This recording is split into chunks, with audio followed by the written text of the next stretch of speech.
Support comes from St. Louis Public Library Foundation, helping the library serve children and their families with programs and services needed to become lifelong readers. More information about the foundation is at slpl.org. From St. Louis Public Radio. This is the Politically Speaking Hour on St. Louis on the Air. I'm Jason Rosenbaum. If you've been following the wacky world of Missouri campaign finance, there's often a struggle between two opposing viewpoints, whether or not to limit donations directly to candidates or whether to have unlimited donations to political candidates. But a number of groups are putting forth a new option that involves publicly financing races for St. Louis County Executive, Assessor, Prosecutor, and the County Council. It's modeled after Seattle, where residents get a certain amount of money they can provide to candidates. And the goal of these so-called democracy dollars are to reduce the influence of large donors to county officials.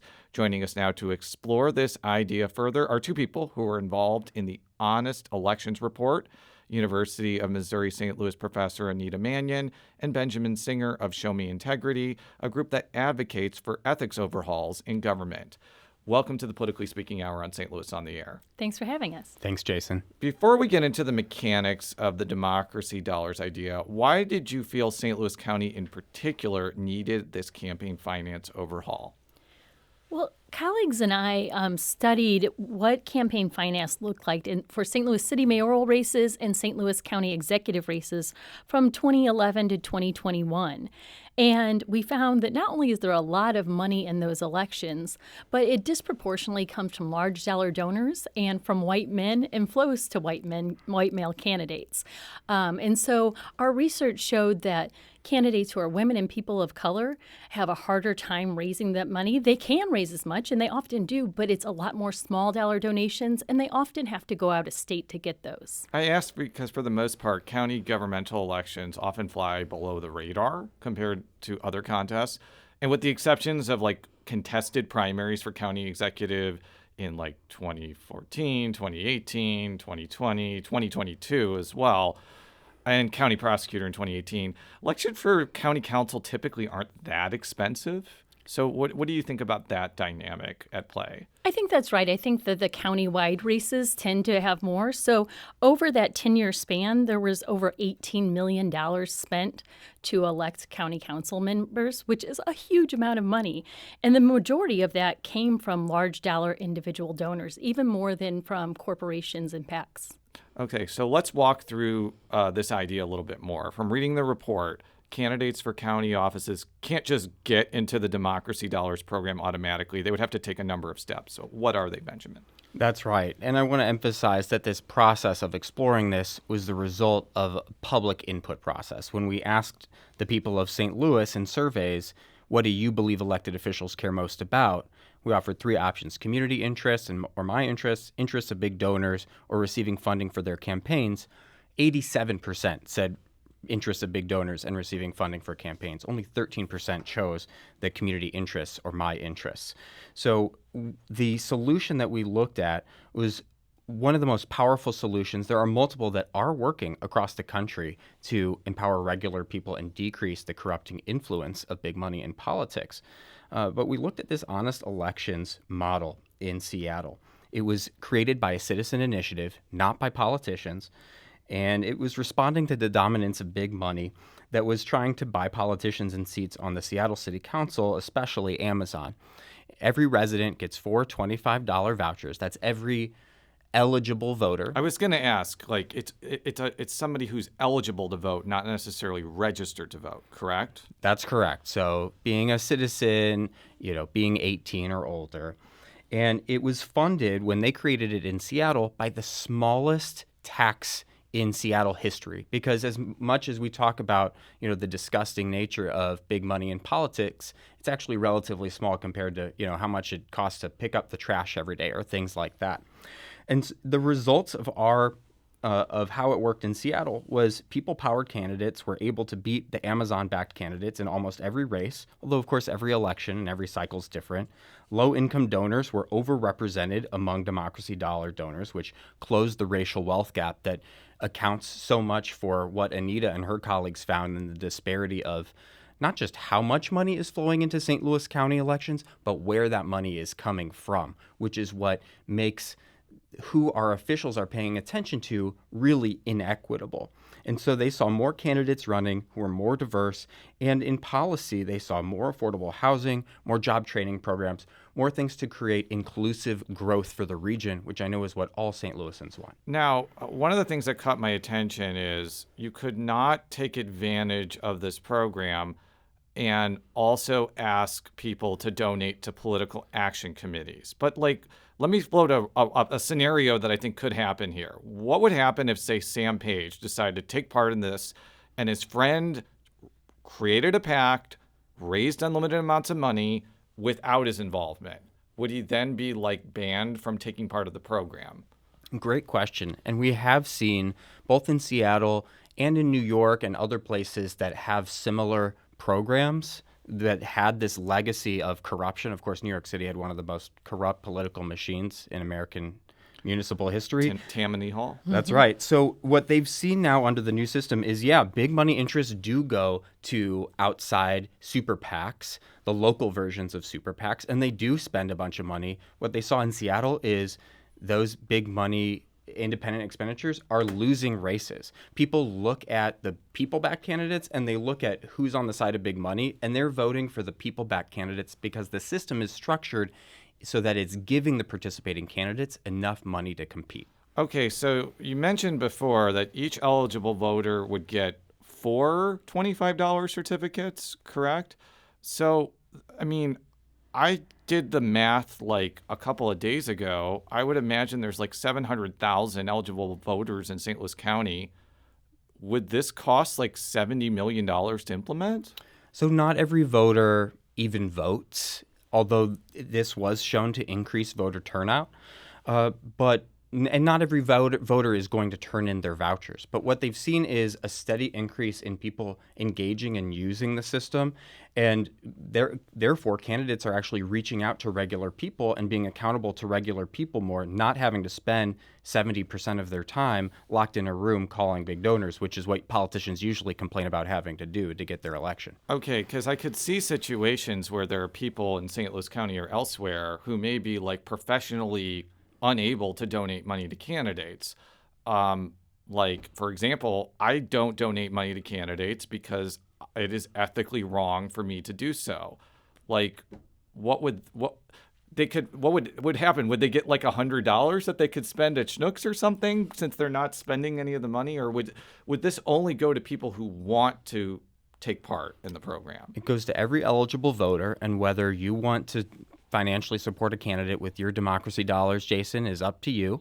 But in Seattle, which has a population a little smaller than St. Louis County, they had about 50,000 people in the most recent election we studied use democracy dollars, which is a huge increase over the number of people who were using it before, and it was a much more diverse cross-section of residents. Would there be any restrictions on what candidates could spend their money on? Because in Missouri, you can spend your campaign money on a lot of things as long as there's a nexus between your official duties. You can spend campaign funds to pay for a meal while meeting with a lobbyist or constituent. And there's also, you could use campaign funds to hold an event at Busch Stadium or an arcade or a circus. There's really not a lot of restrictions on how money can be spent.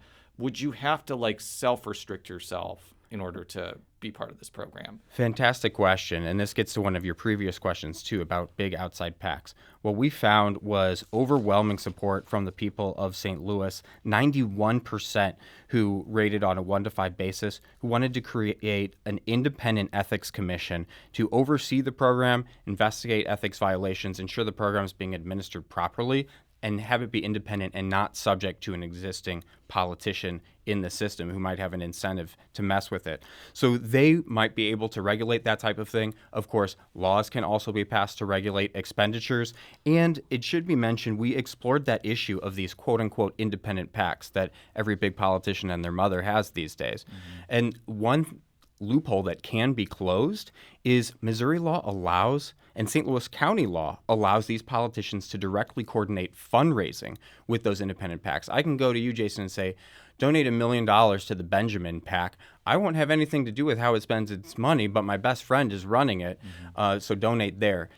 The St. Louis County can pass a law, and it can be included in the law creating this, that would stop that really improper level of coordination. Anita, you probably have followed the Missouri Ethics Commission for a while.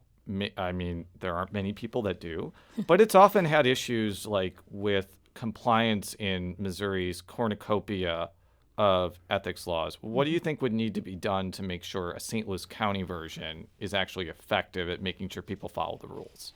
Yeah, if it done right, a St. Louis County version could be more effective than the Missouri Ethics Commission is. You know, we've had lots of issues with not having a quorum to even pursue investigations on the Ethics Commission, and other issues where, you know, they come to a stalemate or have sort of toothless power in some circumstances. So I think strengthening that in St. Louis County could be helpful. Now, let's talk about cost. I think I saw in the report it would be about $3 million, and there's a number of taxes that could be used. Could either of you talk about the cost and how it would be paid for? Sure. Similar to other places, it would be the smallest revenue stream really ever created. What we find is at every level of government where we've explored the idea of this program, it costs about 0.005 of any level of government's budget, about 0.5%. So the way we look at it is, out of every $2,000 our government spends, should we spend $1 making sure it's being spent in a way that is ethical and accountable to the people of St. Louis and Missouri to ensure that $1,999 is being spent properly? And yeah, we can look at available revenues that exist now, like a tax on internet purchases from out of state, which is something that hasn't succeeded in passing before. We could also look at new sources of revenue, like a tax on cyber cabs, autonomous taxis, which are probably going to become a huge industry soon, and right now isn't an organized interest group that could oppose such a change in St. Louis County. Or just confiscate everybody's crypto. That could probably pay for most of the county budget. But we are not endorsing theft. I am not either, although I think it's pretty obvious of my feelings about crypto. But St. Louis County has had structural budget problems for a while.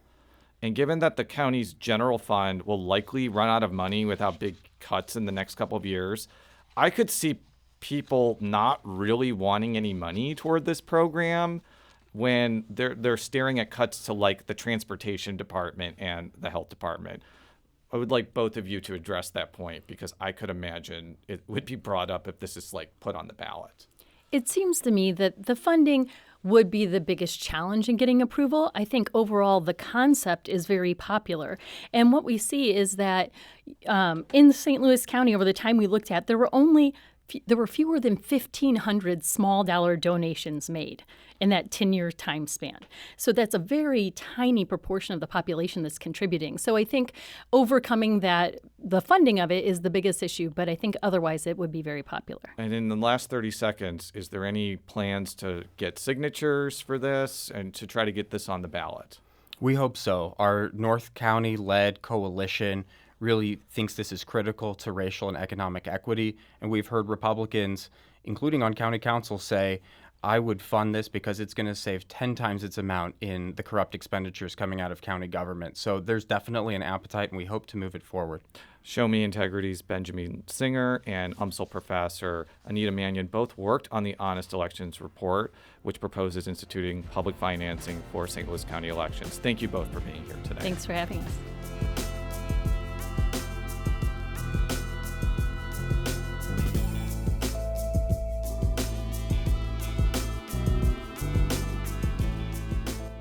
Today's episode was produced by Jason Rosenbaum. Our audio engineer is Aaron Dorr. This podcast was mixed and edited by Aaron. Our executive producer is Alex Hoyer.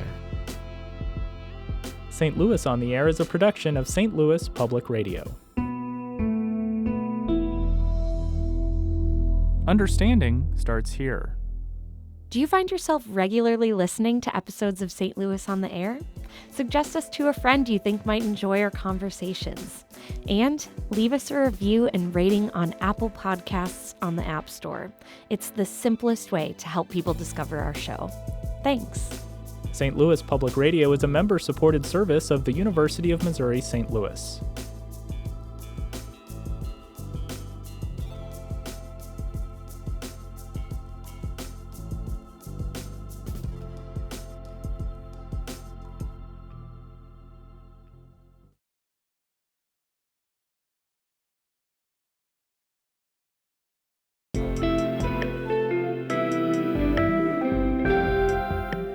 The Gateway brings you the day's news each weekday from around the St. Louis region and the state capitals in Jefferson City. Our schools are accredited. We don't need this bill. And Springfield. How many more years must pass before lawmakers see time is of the essence? I'm Abby Larico. Join me each weekday for The Gateway on the STLPR app or wherever you get podcasts.